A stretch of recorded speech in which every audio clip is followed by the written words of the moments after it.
Halo everyone, ketemu lagi dengan aku, Nova Meliana Meza, dengan NIM 2020-12092 dari Program Studi Akuntansi Semester 3 Fakultas Ekonomi dan Bisnis Universitas Muria Kudus. Pada kesempatan kali ini, aku akan menyampaikan mengenai sebuah materi yaitu komunikasi lisan. Apa sih komunikasi lisan? Mari kita lihat. Komunikasi lisan. Komunikasi lisan adalah suatu proses penyampaian pesan dengan cara mengucapkan kata-kata melalui suatu medium langsung kepada penerima, seperti saat orang bercakap-cakap secara tatap muka atau melalui media telepon dan sebagainya. Komunikasi lisan juga bisa kita ibaratkan komunikasi antara satu mulut dengan mulut yang lain, yaitu antar mulut karena dilakukan secara lisan. Selanjutnya, kita akan membahas mengenai berbicara efektif. Jadi, dalam komunikasi lisan itu, syarat yang pertama adalah berbicara efektif. Berbicara efektif yaitu artinya pembicaraan harus dapat didengar dan dipahami dengan baik dan benar maknanya oleh penerima. Jadi, penerima itu tahu kita sedang membicarakan apa. Berbicara efektif dibagi menjadi beberapa berdasarkan suatu hal. Pertama, berdasarkan situasi, dibagi menjadi dua, berbicara formal dan berbicara informal. Formal contohnya perencanaan, penilaian, ceramah, interview, atau wawancara. Berbicara informal seperti percakapan hari-hari biasanya, menyampaikan berita, pengumuman, ataupun ketika kita bertelepon dengan seseorang. Selanjutnya, berdasarkan tujuan. Berbicara bisa bertujuan dengan menghibur, bertujuan menginformasikan sesuatu, atau meyakinkan suatu hal, atau menggerakkan sesuatu orang atau suatu organisasi. Yang ketiga yaitu berdasarkan jumlah penyimak atau jumlah pendengarnya. Bisa berbicara antar pribadi, satu orang dengan satu orang sama lain, lalu bisa dengan kelompok kecil minimal 3 orang atau 4, setelah itu kelompok besar atau massa. Contohnya adalah ketika seminar, pendengarnya banyak namun pembicara satu, itu berbicara dengan kelompok besar. Selanjutnya yaitu berdasarkan peristiwa khusus, seperti pidato presentasi, seperti saat kita presentasi di kelas atau presentasi di depan orang-orang, dan kemudian penyambutan, seperti sambutan dari kepala desa, sambutan ketua panitia, atau sambutan rektor mungkin. Oke, selanjutnya itu pidato perpisahan. Saat perpisahan SD, SMP, SMA, tentu ada pidatonya bukan? Itu merupakan salah satu contoh jenis berbicara berdasarkan peristiwa khusus. Yang terakhir, berbicara efektif berdasarkan metode penyampaian. Bisa mendadak ketika kita tidak tahu apa-apa, tiba-tiba kita harus menyampaikan suatu hal. Mendadak kan? Yang kedua, catatan kecil. Kita punya catatan kecil untuk berbicara menyampaikan apa yang kita sampaikan. Yang ketiga, hafalan. Contohnya seperti orang yang pidato atau sambutan tersebut. Bukankah dia menghafalkan apa yang akan dia sampaikan? Yang terakhir yaitu naskah. Jika yang disampaikan akan panjang sekali, tentu dia akan butuh naskah, bukan? Jadi dia akan pakai naskah. Selanjutnya kita akan masuk ke teknik berbicara efektif. Apa aja sih tekniknya? Oke, 1. Dilihat dari bahasa. Bahasa yang kita gunakan harus yang efektif. Tata bahasa benar, dan juga kosakatanya yang variasi. Tentu bahasanya yang mudah dicerna oleh penerima. Yang kedua yaitu materi. Materi yang kita sampaikan itu jelas dan sesuai. Misal nih, kita berbicara tentang pandemi. Tentu materi yang kita sampaikan juga tentang pandemi.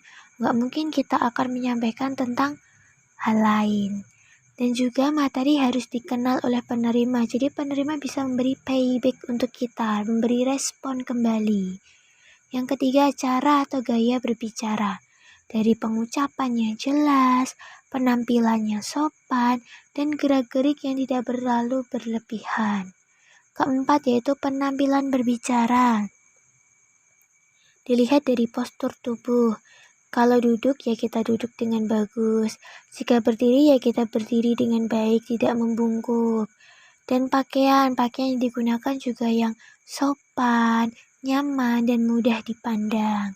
Serta perhiasan yang kita gunakan pun tidak perlu terlalu berlebihan, cukup secukupnya. Yang kelima yaitu hubungan dengan pendengar, yaitu mengenal, melibatkan, tidak mendominasi dan menghargai. Ini penting sekali. Walaupun kita sebagai penyampai materinya, kita juga harus menghargai mereka yang mendengar berita dari kita. Kita tidak bisa memojokkan mereka atau menghakimi mereka sendiri dengan apa yang sedang kita sampaikan. Itu tidak perlu, tidak boleh juga. Yang terakhir yaitu suasana pembicaraan. Suasana pembicaraannya bisa membangun keakraban. Kita dengan sang penerima berita makin akrab, makin kenal, dan juga sesuai tujuan dan lingkungan. Oke, setelah mengenai berbicara, kita selanjutnya adalah mendengar. Yang pertama langkahnya yaitu mendengar. Kita mendengarkan atau kita mendengarkan berita yang sedang disampaikan. Yang kedua, kita pahami. Kita pahami makna atau materi atau berita yang sedang disampaikan tadi. Saat mendengar juga kita harus memperhatikan apa yang sedang disampaikan oleh sang penyampai materi. Yang terakhir, kita mengingat materi yang telah kita dapat. Kita menyimpan informasi tersebut untuk diperoleh kembali atau untuk digunakan kembali oleh kita di masa yang akan mendatang. Selain jenis-jenis berbicara, juga ada jenis-jenis mendengar loh. Apa aja sih? Yang pertama, mendengarkan yang menyenangkan. Yang kedua, mendengarkan yang menyenangkan. Contohnya, dongeng. Kita mendengarkan dongeng, mendengarkan cerita. Menyenangkan kan? Oke, yang kedua, mendengarkan secara diskriminatif. Yang ketiga yaitu mendengarkan secara kritis. Dan yang terakhir, mendengarkan dengan empati. Oke, ternyata dalam mendengar juga bisa ada hambatannya loh. Emang apa sih hambatan mendengar? Yang pertama, sibuk dengan diri sendiri. Jika kita sibuk dengan diri kita sendiri saat ada yang menyampaikan sesuatu, tentu kita nggak akan memahami apa yang dia sampaikan. Kita juga nggak akan mendengar dia lagi membicarakan apa, karena kita terlalu sibuk dengan diri sendiri dan sibuk dengan urusan eksternal. Yang selanjutnya, mempertajam, sharpening. Kita kurang mempertajam indera pendengaran kita, atau kita kurang memperhatikan apa yang sedang disampaikan. Keempat, asimilasi. Kelima, faktor kawan atau lawan.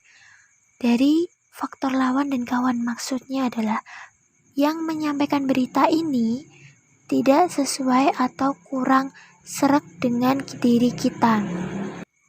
Dan hambatan mendengar yang terakhir yaitu mendengar yang diharapkan. Maksudnya adalah ternyata yang kita dengarkan ini adalah hal yang udah kita tahu. Jadi membuat kita, aku kan udah tahu itu, untuk apa aku mendengar? Terjadilah hambatan mendengar. Cara mengefektifkan mendengarkan. Apa aja sih langkahnya? Yang pertama, mendengarkan secara dangkal dan secara dalam. Yang kedua, mendengarkan tanpa menilai dan mendengarkan dengan kritis. Yang ketiga, mendengarkan secara empatik dan objektif. Yang terakhir, mendengarkan secara partisipatif dan pasif. Oke, hanya itu yang bisa aku sampaikan. Dan untuk hal terakhir, aku ingin pesan sesuatu ke teman-teman semua nih, yaitu we grow up, but we stay young. Kita tumbuh ke atas, tumbuh tinggi, namun kita tetap jiwa muda. Oke, thanks for watching guys. Thank you, bye-bye.